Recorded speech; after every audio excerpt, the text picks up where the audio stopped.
Bonjour à toutes et à tous. Alors aujourd'hui on va parler ensemble d'une maladie rare qui est l'hépatite auto-immune, maladie dont je suis atteinte depuis 2001, c'est-à-dire depuis l'âge de mes 17 ans, puisque j'ai 41 ans et je vais sur mes 42 ans bientôt.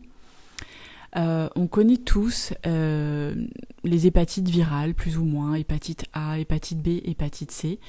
Mais est-ce que vous saviez qu'il existait une hépatite qui vient du propre système immunitaire des patients ? Voilà, je n'entendrai pas votre réponse, mais en tout cas, ça existe et c'est par exemple le cas de l'hépatite auto-immune. Voilà. L'hépatite, donc comme son nom l'indique, il s'agit d'une inflammation du foie, donc créée par un système immunitaire défaillant, c'est-à-dire que le corps du patient, donc mon corps en l'occurrence, attaque les propres cellules de mon foie. Alors pas en ce moment parce que je suis sous traitement et c'est efficace, mais voilà, c'est un peu le principe de toutes les maladies auto-immunes. Il y a des gens qui ont des spondylarthrites ankylosantes qui touchent les articulations, les anthèses, des polyarthrites rhumatoïdes. Voilà. Et il y a l'hépatite auto-immune, qui est pour le coup une maladie rare, on en entend assez peu parler. Une maladie rare, c'est une maladie qui touche moins d'une personne sur 2000. Il faut savoir que l'hépatite auto-immune, c'est même encore plus rare. C'est 0,5 à 1 personne pour 100 000 personnes.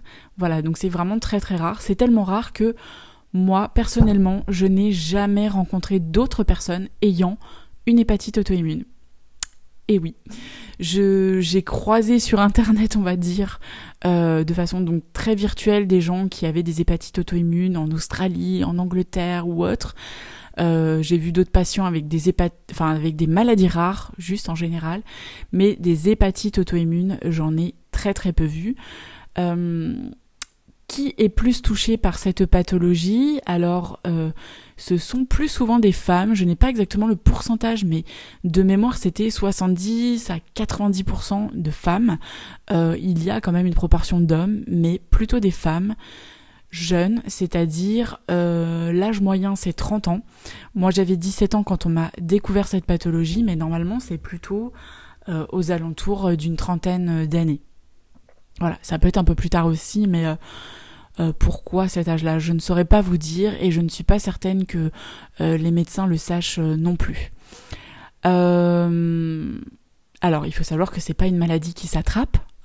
Une hépatite auto-immune ne peut pas être transmise à quelqu'un à part une susceptibilité génétique, puisque cette maladie vient d'un mélange de facteurs génétiques, éventuellement environnementaux, pourquoi pas l'alimentation, mais là ça reste de la spéculation plus. En fait, il y a encore beaucoup de choses qui n'ont pas été élucidées à propos de cette maladie, pardon. Donc souvent des femmes jeunes. Je crois que c'est plus rare quand même à l'adolescence. C'est donc un parcours rare dans tous les cas. Il existe 2 types d'hépatite auto-immune.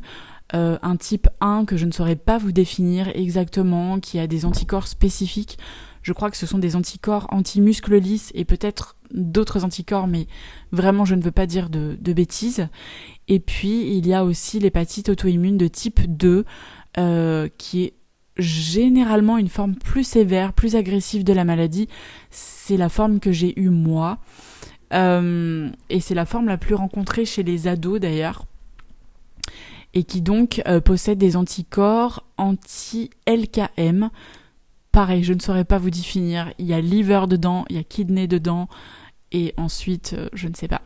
C'est de l'anglais, mais voilà, vous pourrez apprendre l'anglais à travers les termes médicaux.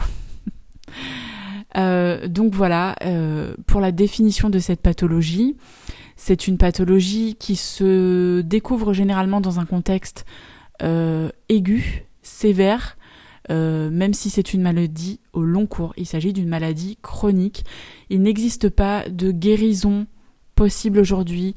Cela nécessite un suivi bien souvent à vie, un traitement bien souvent à vie, même si certains arrivent à arrêter leur traitement. En tout cas, si jamais vous décidiez un jour ou si vous aviez cette idée-là d'arrêter votre traitement, je vous conseille d'être absolument suivi pour ça, parce que j'ai fait l'erreur d'arrêter mon traitement sans suivi et ça a eu des conséquences vraiment délétères. Je ne vais pas parler des traitements dans cette vidéo car je voulais vraiment juste expliquer vraiment de façon entre guillemets vulgaire, c'est-à-dire de la vulgarisation du langage médical en fait, hein. C'est ça que je veux dire, de cette pathologie. Il existe différents types de traitements que je vais énumérer dans une autre vidéo.